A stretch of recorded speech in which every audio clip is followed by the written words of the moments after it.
My mother, out of pure love and belief in my potential, pushed me in everything I ever did.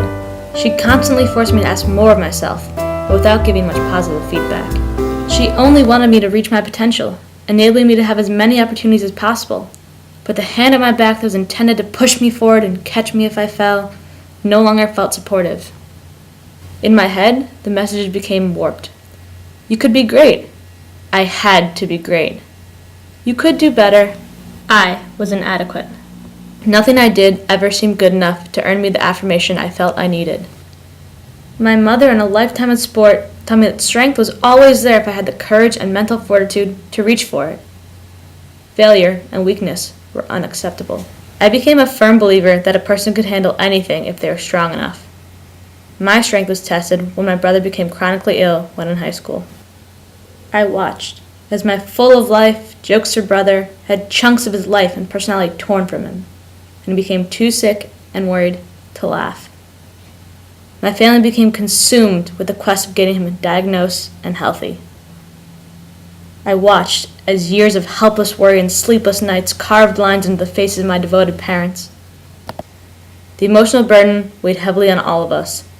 We joked about the situation, laughed away the hurt in a casual way, but never openly talked about it. My strength was further tested when I tore my ACL my senior year. I knew I had to conquer this obstacle alone because my family didn't have the time or the emotional capacity for my issues. I saw the pain in their eyes and I felt completely powerless to stop what was happening to my family. My mother taught me that I could be strong and that every challenge was another way to prove my strength. I would be strong for them.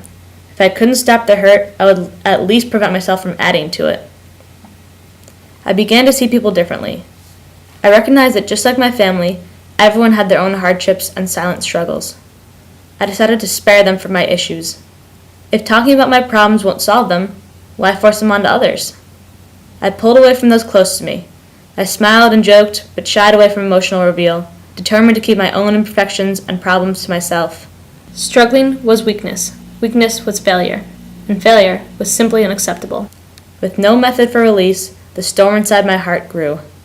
Small problems became large and my mind was no longer safe. The thoughts and worries I wouldn't share with others oppressed my happiness and dominated my mind. I wouldn't confide in anyone, but was secretly angry with all those around me for not hearing the cries for help that echo within my silent chest. In the past few months, a few of my closest friends confronted me about how emotionally unstable and withdrawn, but irrational and easily provoked I had been. These mini interventions made me realize how being emotionally closed off was negatively impacting some of my closest relationships.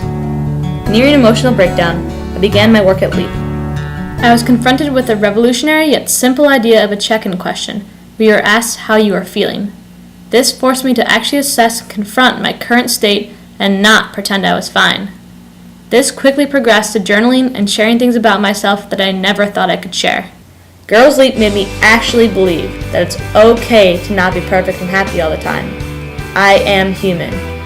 Sharing and being vulnerable are not weaknesses, but are strengths, unlike any that I've ever known.